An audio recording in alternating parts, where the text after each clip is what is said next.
आजचा दिवस खूप स्पेशल होता. का होता हे पुढं सांगतेच मी. त्याआधी घरातली सर्व साफसफाई करून घेतली, कारण की आजचा दिवस स्पेशल होता हे तुम्हाला आधीच सांगितलं.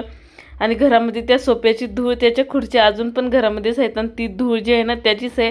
आणि मंदिराचं बांधकाम पण चालू आहे, त्याचीसुद्धा खूप धूळ येते. नंतर काही शूट नाही केलं. आजी आणि पप्पा जेवत होते. पप्पाला शाळेत जायचं होतं ड्युटीला. इकडं आजी जेवत होती. आईला होता उपवास. मग आईने हे फराळाचं आणलं होतं, तेच खात होती आई, कारण की बोलली साबुदाणा खाऊन खाऊन कंटाळा आला. माझ्या जेवणामध्ये भाकरी, बॉईल अंड, चटणी आणि डाळ तर तुम्हाला दाखवायची विसरली, डाळ पण होती. असं माझं जेवण होतं.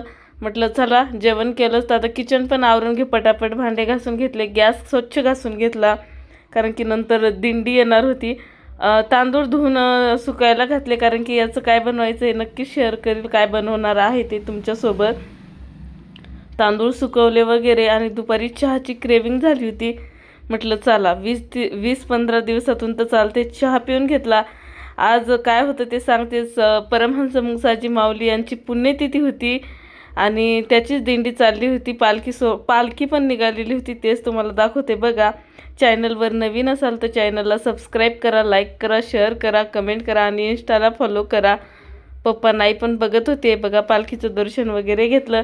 व्हिडिओ अपलोड करण्यासाठी वरती गेली होती, कारण की खाली नेटवर्क नसते. हे बघा मोठ्या काकांच्या घराचं बांधकाम चालू होतं. हे आहे माझं माहेर.